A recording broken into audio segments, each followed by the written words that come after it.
Hey everybody, welcome back to another episode of Knights of the Alternate Histories. In this video, we're going to be talking about one of the weirdest ideologies of all, nationalist feudalism, which is pretty weird, but I found it was fun to research and make a video on it because it's relatively unknown, especially in the Wacky Ideology community.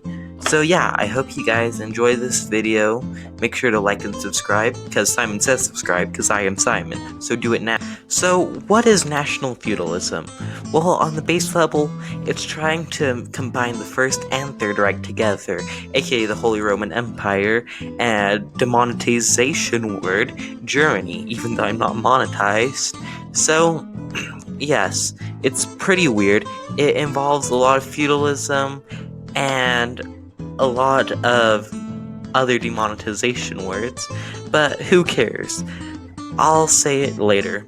So, what exactly is feudalism? Well, the base definition of feudalism is you have one guy who owns all the food, so he gets a bunch of other people to help make the food, and they're subservient to him. And once those servants get more food, they can get servants of their own, which is basically how you get kings, dukes, peasants, and basically a bunch of kingdoms. Think of France before, the French Revolution, or other feudal society. Now, what is the Third Reich nationalism? Oh, this is gonna be so bad.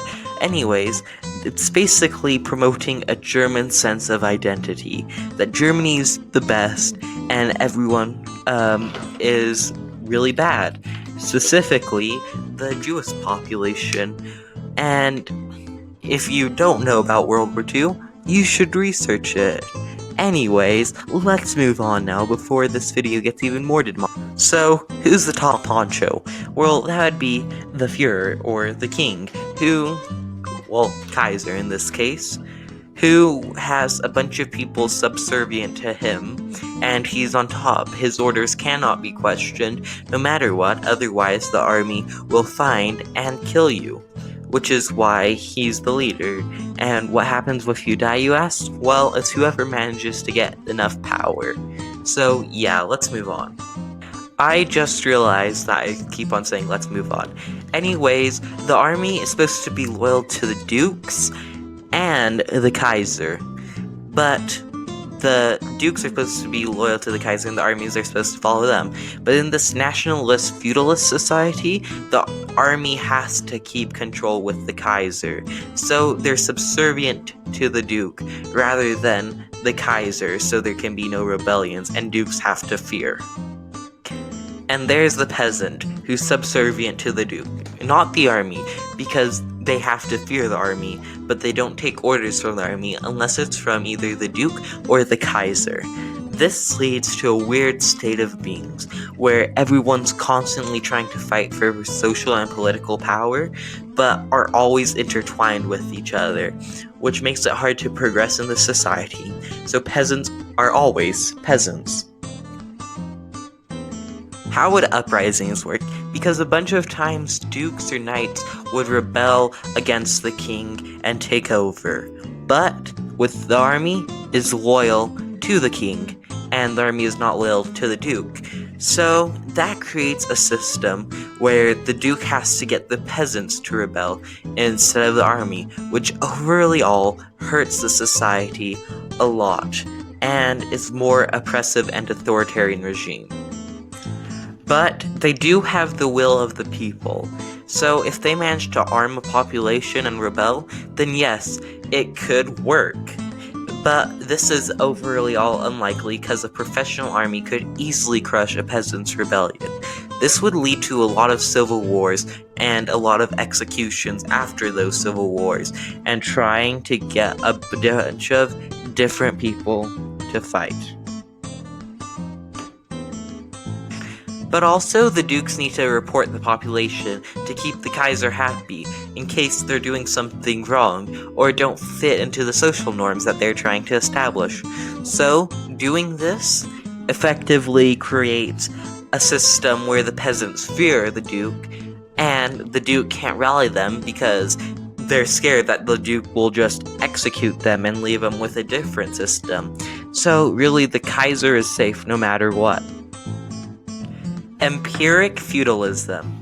Basically, instead of the Third Reich with the First Reich, it's the First Reich with the Second Reich. This leads to a less oppressive system and more of a friendly and welcoming one, though it's still quite unsettling at some times, and it's basically feudalism, but with more colonies and monarchy. So, yeah, overall, pretty cool. Federal Feudalist Republic of Germany is basically when you combine modern-day Germany with a feudalist Germany. This overall is pretty much the most confusing because they elect their leaders, which they stay in for life, with the still parts of a feudalist society. So basically you have local elections, which you do now, to elect a duke who stays in there for life, but also other people. The Federal Reich of Germany. The Federal Reich of Germany is when you take the Third Reich and modern-day Germany and mix them together. Basically, they elect the Führer, and then they keep on going with this system, and they get to decide who new people are not the people anymore. And yeah, pretty horrible system. So let's move on. Overall, I rate this 3 out of 10 for the genocide, the death, and the confusing political system that I had to explain, which I did not appreciate. So, yeah, pretty confusing, and I wouldn't recommend following it. This is just pure chaotic evil. Because who likes feudalism, and who likes the Third Reich? Am I right, fellow capitalists? Bye! Hey everybody, thank you for watching. At the time of recording this, which I always say, and then it changes, we are at 192 subs, so hopefully we got to 200 subs by now. And if we didn't, I'll still leave the alternate history link below. Boy, this is awkward if we already hit 200 subs. So, nice to meet you. Thank you for watching. Make sure to have a good one, and if you don't, I will find you and make sure you have a good one, okay? So have a good one. Bye! Wow, what a great video. On the left is my most recently uploaded video, and on the right, well, that's a video YouTube thinks you should watch. So, watch it now. Simon says watch it now. Goodbye!